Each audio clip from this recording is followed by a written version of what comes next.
Oke guys, sebelum kita mulai ada baiknya dibantu like video ini, dan bagi yang baru bergabung silahkan tekan dulu tombol subscribe dan aktifkan loncengnya.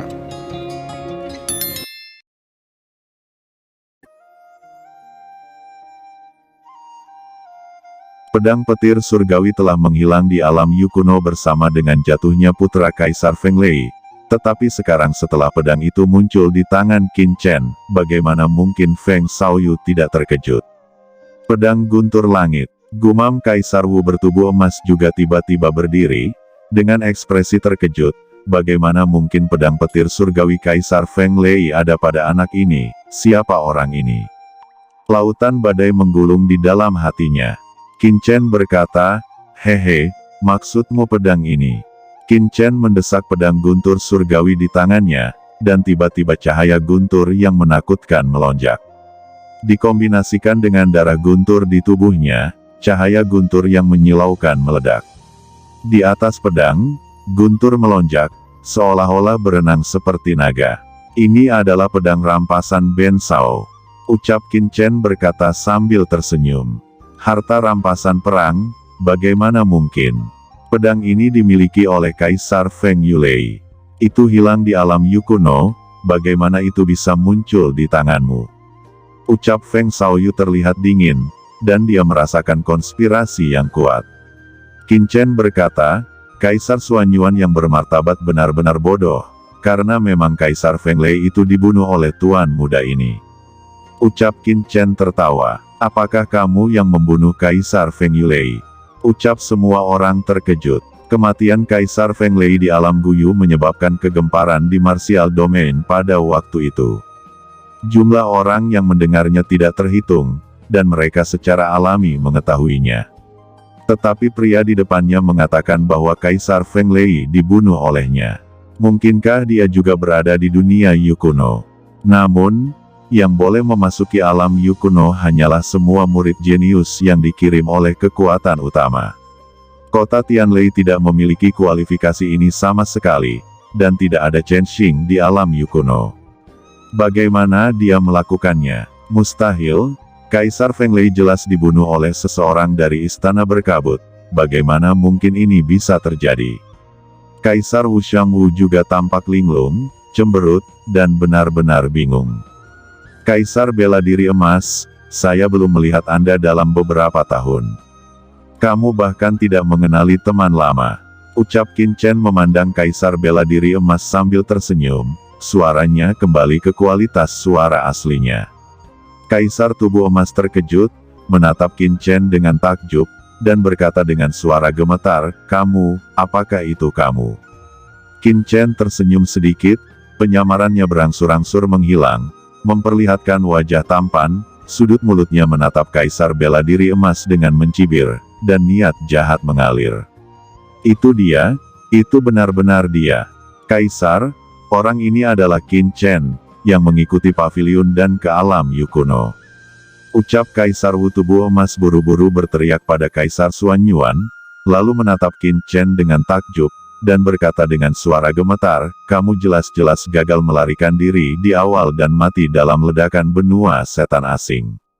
Bagaimana Anda bisa ada di sini dan basis kultivasi Anda, bagaimana ini mungkin?" Ucap Kaisar tubuh emas bingung, dan dia tidak mengerti. Dialog antara Qin Chen dan Kaisar tubuh emas juga menyebabkan suara yang mengejutkan di pengadilan. "Apa? Qin Chen dari Dan Pavilion? Qin Chen yang melihat konspirasi Istana Misti dan Alien Demons. Saya mendengar bahwa putra ini berasal dari Beitiantu dan memiliki bakat luar biasa. Pada awalnya, dia menikmati semua buah dari aturan di alam Yu kuno. Sayangnya, dia jatuh di alam Yu kuno dan tidak mati. Bagaimana ini mungkin? Orang-orang yang memasuki alam Guyu pada awalnya semuanya adalah jenius Wuang. Sekarang hanya beberapa tahun sejak alam Guyu ditutup. Putra ini telah menembus ke puncak Kaisar Wudi, dan bahkan dapat bertarung melawan Kaisar Xuanyuan." Bisik semua orang tercengang, dan ada ketidakpercayaan yang tak ada habisnya di wajah mereka. Itu benar-benar berita yang menghebohkan.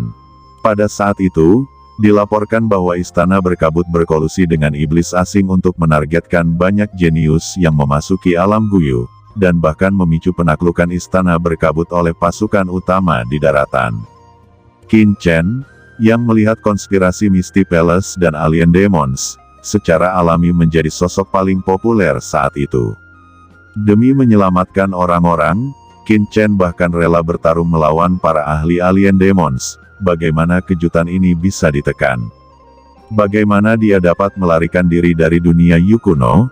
Bagaimana dia bisa menjadi presiden Orde Hitam Kota Tianlei? Dan bagaimana dia menerobos ke puncak Kaisar Bela Diri tahun ini?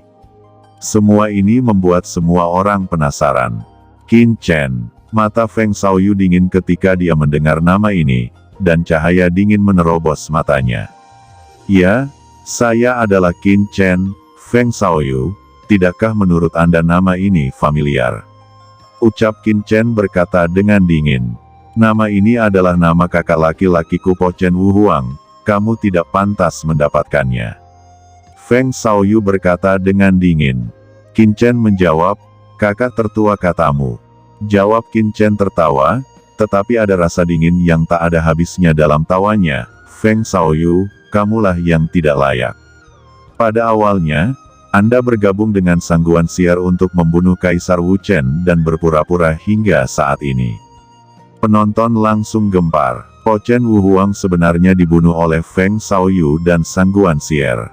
Bagaimana itu bisa terjadi? Pikiran semua orang benar-benar terpana, dan semua yang mereka lihat hari ini benar-benar menumbangkan kognisi mereka. Dalam 300 tahun terakhir, apa yang telah beredar di daratan adalah bahwa Kaisar Wu Chen jatuh ke Deat Canyon untuk menyelamatkan Feng Xiaoyu, menyebabkan Sangguan Siar dan Feng Xiaoyu menjadi bermusuhan. Keduanya telah bertentangan selama lebih dari 200 tahun. Antara satu sama lain, ada beberapa jawaban yang sangat berbeda, membuat semua orang benar-benar bingung mana yang benar dan mana yang salah. Omong kosong. Kakak tertuaku jelas dibunuh oleh Fu Qiankun dan Misty Palace. Kamu siapa? Apa niatmu sesungguhnya? Ucap Feng Xiaoyu menatap Qin Chen dengan ketakutan. Kematian Kaisar Wu Chen selalu menjadi rahasia terdalam di hatinya. Selain Sangguan Siar, hanya sedikit orang di dunia yang mengetahuinya. Bagaimana pemuda di depannya itu bisa tahu? Anak ini harus mati. Niat membunuh yang tak terbatas muncul di hatinya. Ingin membunuh Qin Chen secara langsung. Qin Chen mengabaikan Feng Xiaoyu, memandang semua orang di lapangan, dan berkata dengan ringan, Anda mungkin penasaran bagaimana Ben Shao mengetahui rahasia ini, karena Ben Shao sebenarnya adalah keturunan langsung Kaisar Bela Diri Po Chen. Apa? Pikiran semua orang bahkan lebih bingung. Po Chen Wu Huang adalah penguasa yang hidup 300 tahun yang lalu. Dan Qin Chen ini tampaknya masih berusia kurang dari 30 tahun, bagaimana dia bisa menjadi keturunan Po Chen Wu Huang? Tapi Qin Chen berkata dengan acuh tak acuh, Kaisar Po Chen dibunuh oleh Feng Xiaoyu dan Sangguan Siar dan jatuh ke Deat Canyon. Tapi saat itu, dia belum mati. Sebelum dia meninggal, untuk mempertahankan jiwanya, tanda jiwa tetap berada di batu segel ilahi dan terlempar ke turbulensi luar angkasa. Di bagian batu segel ilahi ini, ada banyak wawasan dari kehidupan Kaisar Po Chen, dan semua berita tentang mengapa dia bisa jatuh. Kemudian setelah batu segel surgawi ini hanyut dalam kehampaan selama 300 tahun, batu itu secara tidak sengaja melayang ke langit utara dan diakuisisi oleh Ben Shao. Maka dari itu Ben Shao tahu kebenaran tentang jatuhnya Kaisar Po Chen. Dan generasi muda ini telah mewarisi jubah Po Chen Wu Huang, dan tentu saja ingin membalaskan dendamnya dan mengungkap kebenaran kejatuhannya, mengungkap kejahatan Feng Xiaoyu dan Sangguan Siar. Qin Chen berkata dengan dingin, dia sudah menemukan alasan untuk mengekspos wajah jahat Feng Xiaoyu ini. Apakah begitu? Semua orang terkejut, dan kemudian mereka mengerti mengapa Qin Chen begitu mudah sehingga dia memiliki kultivasi seperti itu. Mereka juga mendengar bahwa ketika putra ini berada di Cakrawala Utara, dia memenangkan kejuaraan kompetisi besar Paviliun Pil Cakrawala Utara, dan kemudian dia dibawa ke domain bela diri oleh dan Paviliun dan memenangkan tempat di alam Guyu. Orang-orang selalu penasaran sebelumnya. Mereka tidak menyangka bahwa pemuda itu benar-benar keturunan Po Chen Wu Huang. Selain itu, mereka juga mendengar bahwa anak ini masih seorang master formasi. Sebelumnya di kota Tianlei, dia membentuk formasi besar di langit. Mereka juga mendengar bahwa Fu Qiankun dan Po Chen Wu Huang memiliki hubungan yang baik saat itu. Tidak heran Fu Qiankun akan mengikuti putra ini untuk mendirikan Sky Thunder City saat ini. Sepertinya identitas putra ini sudah lama diketahui Fu Qiankun. Mendengar apa yang dikatakan Qin Chen, semua orang tiba-tiba merasa, jika Qin Chen benar-benar keturunan Kaisar bela diri Po Chen, maka semua ini baru dapat dijelaskan. Tatapan semua orang pada Qin Chen berubah. Benua Tianwu menghormati yang kuat, tetapi sebenarnya juga memperhatikan garis keturunan dan asal. Jika Qin Chen adalah keturunan Po Chen Wu Huang, semuanya akan berbeda. Po Chen Wu Huang terkenal di daratan, dan dia telah melintasi alam rahasia yang tak terhitung jumlahnya, dan tidak peduli di jalan alkimia, darah, pemurnian, formasi, dan lain-lain. Dia memiliki pencapaian yang menantang langit. Jika penguasa kota Tianlei ini benar-benar keturunan Kaisar Po Chen, maka dia akan langsung dihormati oleh pasukan lain di daratan. King Wu, apakah kamu yakin bahwa putra ini adalah keturunan Po Chen Wu Huang? Ucap Kaisar Iblis binatang darah seperti Fox Ji dan King Kong memandang Kaisar Iblis King Wu dengan tidak puas. Meskipun Fu Qiankun mewakili tanah suci garis darah dan berbicara dengan klan binatang darah dari pegunungan Luoxu, dan ingin menyelesaikan keluhan antara kedua klan, pada kenyataannya, Qin Chen yang pertama kali memasuki klan binatang darah untuk berkomunikasi dengannya. Jika anak di depannya benar-benar keturunan Kaisar Po Chen Wu, maka target klan binatang darah untuk bekerja sama, saya khawatir itu akan berubah. Dan jika apa yang dikatakan Qin Chen benar, maka hubungan antara Kekaisaran Xuan Yuan dan Istana Berkabut layak untuk dipertimbangkan secara mendalam oleh semua orang. Omong kosong, siapa kamu, dengan sengaja menjebak Kaisar ini, dan apa yang ingin kamu lakukan? Bagaimana mungkin Feng Xiaoyu membiarkan Qin Chen terus berbicara? Yang lain meragukan kata-kata Qin Chen, tetapi dia sepenuhnya mempercayainya. Dia tidak bisa memikirkan di mana lagi dia bisa tahu kecuali Qin Chen adalah pewaris kakak laki-lakinya Po Chen Wu Huang. Oleh karena itu, jika dia diberi kesempatan untuk tidak berbicara dengan Qin Chen sama sekali, dia sudah terbunuh dengan panik. Nak, tidak peduli siapa kamu yang dikirim untuk dengan sengaja menjebak Kaisar ini, Kaisar tidak bisa membiarkanmu hidup. Kali ini, dia tidak meninju, tetapi pedang kuno tiba-tiba muncul di tangannya, dan napas Kaisar muncul seketika, menutupi dunia. Pedang agung, teriak Feng Xiaoyu, cahaya pedang melonjak dan langsung meledak ke arah Qin Chen. Qin Chen mendengus dingin, mendesak pedang guntur langit di tangannya, dan menebasnya seperti kilat, tiba-tiba bergemuruh keras, bertabrakan dengan pedang Kaisar Agung Feng Xiaoyu dengan ganas. Dua cahaya pedang bertabrakan, dan kehampaan menyebabkan lingkaran fluktuasi esensi sejati, dan napas agung dan napas guntur bertabrakan dengan liar. Pedang guntur langit di tangan Qin Chen bergetar hebat, seolah-olah dia tidak tahan dengan tekanan mengerikan dari pedang agung. Nak, pedang Kaisar di tangan saya adalah pedang Kaisar yang dimiliki Kaisar kuno ketika dia masih muda. Bagaimana kamu bisa menolaknya? Feng Xiaoyu tertawa terbahak-bahak, pedang Kaisar menjadi semakin menakutkan, napas Kaisar terus naik, dan di atas kepala Feng Xiaoyu, hantu humanoid muncul, seperti Kaisar kuno, mengawasi semua makhluk hidup. Senjata masa mudanya, bahkan jika itu bukan prajurit suci, pasti adalah prajurit kekaisaran teratas, dengan kekuatan tak terbatas. Feng Xiaoyu bahkan mengeluarkan pedang Kaisar kuno. Pedang Kaisar Agung, apakah kamu layak untuk pedang Kaisar ini? Ucap Qin Chen suram, tangan kirinya berkedip, pedang kuno Banyu muncul, dan dia berteriak, pergi. Pedang Banyu langsung menyapu ke arah Feng Xiaoyu. Hah, ilmu pedang macam apa ini? Ucap Feng Xiaoyu terkejut, dan pedang kuno Banyu terbungkus oleh aura pedang yang menakutkan, dan menusuk kepalanya seperti kilat. Qin Chen tidak berharap Feng Xiaoyu memiliki pedang kuno kedua.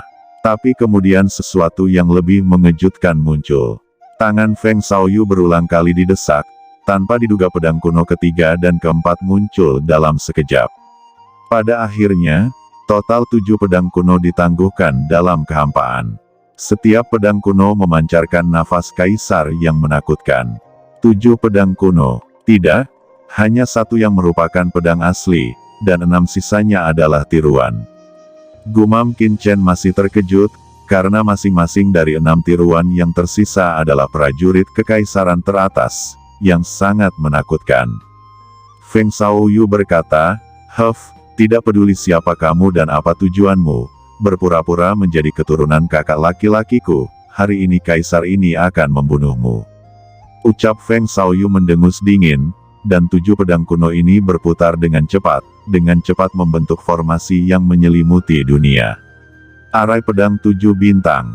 Dengan teriakan dingin Feng Xiaoyu ini, dunia sepenuhnya diselimuti oleh aura pedang, dan aura pembunuh yang tajam dapat dengan mudah melenyapkan master tingkat kaisar bela diri puncak. Semua orang di lapangan telah mundur jauh, dan langsung mundur ke tepi formasi tanah suci garis keturunan. Setiap aura pedang di sini sangat menakutkan dan dapat dengan mudah membunuh mereka. Apakah ini kekuatan Kaisar Xuanyuan? Keputusasaan dan ketakutan muncul di hati setiap orang. Jika mereka berada di lapangan, mereka akan dicekik hingga mati oleh energi pedang ini. Tapi Qin Chen mencibir, Feng Xiaoyu benar-benar memainkan formasi pedang di depannya. Zen Moding, teriak Qin Chen. Di atas kepala Qin Chen, kuali penekan iblis muncul dalam sekejap, dan kuali penekan iblis berputar dan langsung menjadi lebih besar, menutupi dunia. Dia hanya mendengar raungan, dan aura pedang yang pada terus-menerus membombardir kuali penekan iblis, tetapi itu masih tidak mampu menembus pertahanan Zen Moding. Harta karun macam apa ini? Ucap Feng Xiaoyu terkejut. Qin Chen mencibir di dalam hatinya. Zen Moding adalah harta karun bagi para master ras manusia kuno untuk menekan praktisi teratas dari ras iblis alien. Bahkan master iblis dapat ditekannya, dan tentu saja itu tidak akan mudah dihancurkan. Dan saat mendesak Zen Moding, Qin Chen sudah memiliki pedang ketiga di tangannya. Ini adalah pedang patah hitam, yang dia peroleh dari Xiao Dongyan. Begitu muncul di kehampaan, napas yang mengerikan menyebar. Pedang patah suci yang dikombinasikan dengan pedang petir surgawi dan pedang kuno Banyu juga membentuk formasi pedang. Formasi pedang 3 talenta, ucap Qin Chen membentuk formasi pedang. Formasi pedang ini, kamu juga tahu formasi pedang ini. Teriak Feng Xiaoyu ketakutan dan marah. Qin Chen berkata, Feng Xiaoyu, formasi pedang 7 bintang ini diperoleh oleh Master Po Chen Wu Huang dari peninggalan kuno. Anda mempelajarinya, sedangkan saya ini adalah pewaris guru, bagaimana mungkin saya tidak tahu? Jawab Qin Chen tertawa. Feng Xiaoyu ini benar-benar lucu. Formasi pedang bintang 7-nya diteliti sendiri oleh Qin Chen saat itu, dan dia bahkan bertanya pada dirinya sendiri mengapa dia bisa menguasai formasi pedang ini. Bukankah itu lucu? Formasi pedang segera berkumpul, langsung menebas formasi pedang Feng Xiaoyu. Cahaya pedang 7 bintang di tubuh Feng Xiaoyu bergetar tiba-tiba, dan ada suara retak. Ini alami. Pedang patah di tangan Qin Chen juga merupakan senjata suci. Meskipun itu pedang patah, kekuatan yang meletus tidak sebanding dengan prajurit kaisar biasa. Feng Xiaoyu sangat marah, dan seteguk esensi darah menyembur keluar dari mulutnya, yang langsung berubah menjadi rune dan bergabung menjadi formasi pedang. Formasi pedang meledak menjadi cahaya pelangi, dan kekuatannya tiba-tiba meningkat. Yah, pertahanannya sudah diperkuat. Kalau begitu, coba lihat kuali penekan iblisku. Ucap Qin Chen mendesak Zhen Yuan, dan kuali penekan iblis dengan cepat berputar, berubah menjadi gunung besar dan jatuh langsung ke kepala Feng Xiaoyu. Berbagai pola di Zen Moding beredar dengan cepat, memancarkan aura penindasan keabadian. Tapi, Bagaimana mungkin Feng Xiaoyu gagal untuk melihat bahwa serangan kualis setan sebenarnya mengandung aturan spasial yang sangat menakutkan? Dia tidak berani bersantai, dan sudah terlambat untuk terkejut saat ini, dan arai pedang 7 bintang segera menyapa Zen Moding. Qin Chen terkejut, harta macam apa di sini? Di bawah desakannya, Zen Moding benar-benar diblokir oleh Feng Xiaoyu. Dia melihat piringan hitam ini, sangat sederhana. Seperti emas tetapi bukan emas, seperti batu tetapi bukan batu, itu sangat aneh. Chen kecil, ini sepertinya adalah prajurit suci. Suara Lao Yuan terdengar. Qin Chen mengerutkan kening. Ya, tapi prajurit suci ini, untuk mendesaknya, itu harus membutuhkan teknik dan kekuatan khusus. Suara Lao Yuan juga sedikit tidak pasti. Qin Chen mendengus dingin, dan membiarkan Lao Yuan mendesak kekuatannya secara ekstrim. Tiba-tiba, kekuatan sumber yang menakutkan muncul dari Qin Chen. Meskipun basis kultivasinya tidak pernah memasuki ranah semi-suci, saat ini, itu lebih baik daripada ranah semi-suci. Guntur meledak satu demi satu, mengubah dunia menjadi lautan guntur. Namun, guntur ini masih dipegang dengan kuat oleh sederhana Feng Xiaoyu, dan masih gagal menerobos. Api iblis King Lian, ucap Qin Chen membuka alisnya, dan api iblis lotus hijau tiba-tiba muncul. Dalam sekejap, api langit yang tak berujung melonjak antara langit dan bumi, dan nyala api yang mengerikan jatuh langsung dari kehampaan seperti gumpalan awan yang terbakar. Di kejauhan, banyak orang kuat terengah-engah dan tubuh mereka penuh dengan asap biru, dan mereka kesakitan. Bahkan berdiri jauh, sangat sulit untuk menahan pembakaran yang mengerikan dari api iblis King Lian. Api macam apa ini? Ucap Yan Li Cheng juga melihat semua ini dengan takjub. Dengan basis budidaya tingkat semi-sucinya, dia juga merasakan panas terik yang tak tertandingi. Nyala api ini pasti bisa mengancamnya. Dia bahkan membayangkan bahwa jika dia digantikan oleh Feng Xiaoyu, dia tidak akan bisa bertahan di bawah serangan seperti itu. Feng Xiaoyu, yang berada dalam kobaran api, secara alami bahkan lebih marah. Qin Chen tidak sebagus dia dalam hal tingkat kultivasi, tetapi Qin Chen memiliki terlalu banyak harta, dan masing-masing dari harta itu sangat menakutkan. Dari mana anak ini mendapatkan begitu banyak harta yang menantang surga? Gumam Feng Xiaoyu di bawah nyala api itu. Feng Xiaoyu bisa merasakan cakramnya yang sederhana bergetar, dan dia jelas-jelas menolaknya secara ekstrim. Senior, tolong bantu, ucap Feng Xiaoyu berkata tiba-tiba. Oke teman-teman, terima kasih sudah menonton. Jangan lupa like, komen, dan subscribe.